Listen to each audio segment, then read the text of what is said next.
তো অনেকদিন পর আবার এলাম। তোমরা ভাবছো যে এতদিন ভিডিও কোথায় ছিল? তো আসলে হয়েছে কি, সেই আগস্ট থেকে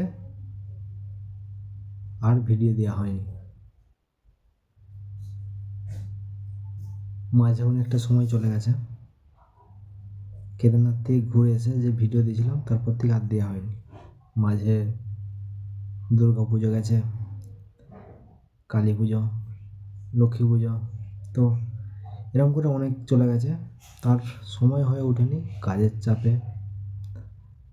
আর একটু শারীরিক অবস্থাও খারাপ ছিল, সেজন্য। তো আবার ভিডিও নিয়মিত দেওয়া হবে।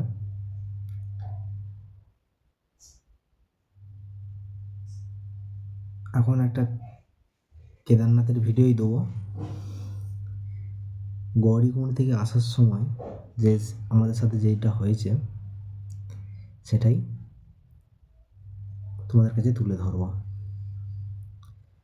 একটা ফোন কুড়িয়ে পেয়েছিলাম, সেই ভিডিওটা আমি সেখানেই করেছিলাম কিন্তু ছাড়া হয়নি। তো সেই ভিডিওটা আমি আমার ভিডিওর মাধ্যমে দেখাচ্ছি কী হয়েছিল সেদিন। তো একটা জরুরি কথা আর কি,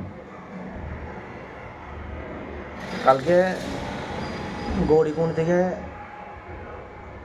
আসতে ছিল না সকালে, কারণ পাথর ধরে এসেছিলো। পাথর ধরে নেমেছিলো বলে আমাদের ছেড়েছে 12টার সময় করে। আমরা হেঁটে হেঁটে এসেছি সীতাপুর বাস স্ট্যান্ড। তো সীতাপুর আসার সময় গৌরীকুণ্ডের ঠিক 2-3টে পাহাড় পরে একটা পাহাড়ে ধরে নেমেছিল। সেখানে সবাইকে পুলিশ ইন্ডিয়াতে সব আস্তে আস্তে বার করছিল। একটু কিছু আগে আসেই রাস্তাতে জল জমেছিল, সেখানে রেস যাচ্ছিল।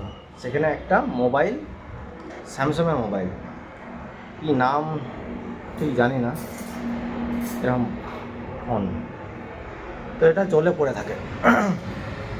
আমরা এটাকে উঠিয়ে নিয়ে আসি, উঠিয়ে ব্যাগে রাখি, তারপর সীতাপুর চলে আসি। সেই ব্যাগটা বাসের লোকারে আমরা রেখে দিই। অনেকবার ফোন করেছে, 50 বার হয়তো ফোন করেছে, হয়তো নয় করেছে। তো আমরা যেহেতু আমাদের কাছে ফোনটা থাকলে হয়তো তুলতাম। ফোনটা ব্যাগে ছিল আর ব্যাগটা বাসের লোকারে ছিল। তো ফোনটা নিয়ে চলে আসি আমরা।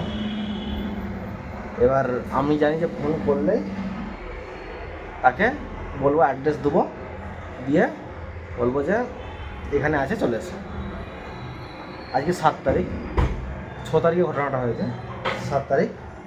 তো আজকে তার মা ফোন করেছে, তার আমাকে খুলে কথাটা বললাম যে ফোন আমার কাছে আছে, তাদের নাম্বার তো আমার কাছে নেই, আর তাদের নাম ফোনও আসছে না।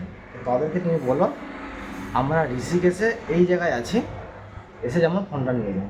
তারপর সেই ভাইটা ফোন করেছিল, ভাই বা দাদা, যে দাদা তাহলে আমি আসছি, ফোনটা নিয়ে যাবো, তুমি তোমার লোকেশন পাঠাও। বলে আমি আমার লোকেশন পাঠিয়েছি, আমার নাম্বার দিয়ে শিবপুর আসবে। তো তাকে তার ফোন আবার তুলে দেবো। কারণ দেখো, ফোন লোকের জিনিস, শখের জিনিস দিয়ে ভালো। কারণ যেহেতু ফোন এসেছে, ওই সুইচ অফ করে সিম খুলে রেখে এখন এরকম ফোন চালানোও যায় না। কারণ লোকেশান ট্যাগ করাও যায়, কমপ্লেন করলে সেই ফোন তোমার কাছ থেকে নিয়েও যেতে পারবে, সব ব্যবস্থা আছে এখন। ফালতু একটা ছেলের ফোন যদি তুমি নিয়ে যাও, তুমি ঝামেলায় পড়বে। ওদের লোকের উপকারে এসে সেটা ভালো হবে। তো আমার কাছে এটা মনে হয়েছে, আমি দিয়ে দিচ্ছি ফোনটা। এই স্ক্রিনে দিয়ে দিলাম ছেলেটার ছবি। ছেলেটার বাড়ি বিহারে। তো ছেলেটার সাথে কথা বললাম। আমি ঋষিকেশের যে বাস স্ট্যান্ডের সামনেই যে একটা, ঠিক মনে আসছে না, ঋষিকেশের সামনেই একটা পেট্রোল পাম্প ছিল, হোটেলটার নাম ঠিক ভুলে গেছি। তো পেট্রোল পাম্পের একদম গায়ে সেই হোটেলটাতে ছিলাম আমরা। তো আমি নিচে গিয়ে ছেলেটার সাথে হ্যান্ডশেক করে ছেলেটার একটা ছবিও তুলি, সেলফি নিই। তারপর ছেলেটাকে তার ফোন তাকে দিয়ে দিই। ছেলেটা আমার সামনে লক খুলে ফোনের, আমি তাকে লক খুলতে বলি, সে ফোনের লক খুলে তারপর ফোনটা দিয়ে দেওয়া হয়। তো কেমন লাগলো ভিডিওটা অবশ্যই তোমরা জানাবে। আর অনেকদিন পর ভিডিও দিয়েছি, এরপর আসবে ভিডিও, কারণ ভিডিও করে রেখেছি, কিন্তু আমি এডিটিং করার সময় পাইনি বলে কিছু ভিডিওই ছাড়া হয় না। এরপর থেকে ভিডিও আসবে, তোমরা সাথে থাকো।